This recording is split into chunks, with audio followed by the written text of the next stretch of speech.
Due to legal issues, I will not release the name of the person pointed out in the video I'm reacting to. As always, this video is in no way presented by Freedom and by anyone else in Legacy Productions. This video was done by me and my experiences, observations mixed in together to provide this content.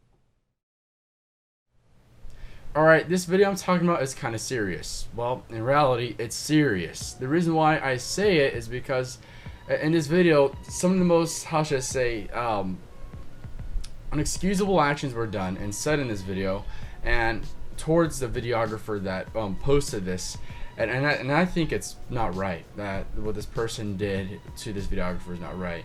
One key thing in event videography is that the photographer and the videographer and whoever else is there all have to coordinate, all have to plan out a game plan to go ahead and make sure that they do not bump into each other, ruin each other's shots, and that all goes well. That's the way it goes. There's always a list that every event videography goes through, and that's the way it goes. And so that's the, it's common sense to do so. And in this video, I'm gonna assume here that George also did as well, with George Martinez, which is the event videographer that runs his company, which does video, went ahead and did, because I highly doubt he would not go on plan with this. So in this video here, I'm just gonna assume that he did, and I feel like he did, and the photographer went ahead and ignored his request and continued going. Now this photographer here went ahead and just as another safety precaution, I don't know if I can use this footage just yet. I'm recording this before I get his final permission. It might go here or it might not, but in most cases I'm just gonna have it blurred out in the background. I'm not gonna play any audio or anything like that. Link in the description to the actual video if you want to see it, but I'm not gonna go ahead and place it here because due to copyright and all that. If George is wanting me using it in my video, then I won't, but I will play it back here blurred out. It's kind of in the background, so it's not gonna show too much. So here's an event going on now, right? This is a wedding. This is the first kiss, right? And then here comes up this photographer. This is not right. This immediately just pisses me off. When a photographer gets in the way like this, and in between both of these people, and he's waiting there, and then this person also taking photos with his phone. I don't like that either, but that's not as big as what this photographer did, and what this photographer did was not right. And it was why I say that is because with my photographers and the people I've contracted or subcontracted, they do not do this to me. They've never did this to me before. It probably had it done once, but I can barely remember who it was, and honestly it wasn't big because it was resolved after I talked to them. This guy here made the situations a lot worse. As just what I said in the disclaimer, I'm not releasing information. But this guy here gets in the way. And this is the part that pisses me off. And it pisses me off because here we have this lady here, the one of the videographers, which I believe it's his wife, George Martinez's wife, that came up and asked him repeatedly, as it says here, to take several steps back so she could get the shot.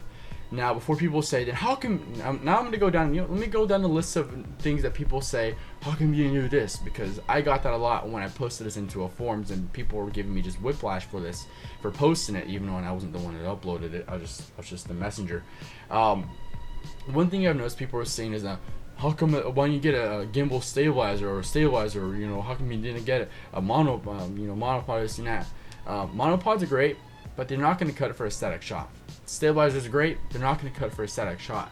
That shot that was put there for a reason, so they can go ahead and get all the family all happy, the priest all happy, and just a medium shot, a medium type shot of when they're about to kiss. And this is just completely disrespectful. She tapped on his shoulder. It's clear he tapped on her shoulder and everything, and he continued taking photos. Now here is the description of the video and what talks about what happened during this whole thing. And here it is. High-end photographer and his professionalism. My wife repeatedly asked him to step back several times during the wedding, and you could see her approach him and tap him on his shoulder, but yet he didn't give a. So I confronted him after the ceremony, and all he said was, I had to get my shots, you have other cameras. Asshole also had a second photographer. When the photographer said you have second cameras, that is such an invalid argument. And I'm going to say this, just because I'm getting mad because this gets me mad at what this guy would say such a thing. We have other cameras for reasons. Those are for like the last ditch effort for backup. That shot here for me, that's like gold for me to get. He was very lucky to get the shot with the lens and the lighting and everything. I couldn't get that with my lens, and the churches that I go to in this area don't allow cameras in the middle aisle, which is another thing people out there said to get up close to their camera. You can't.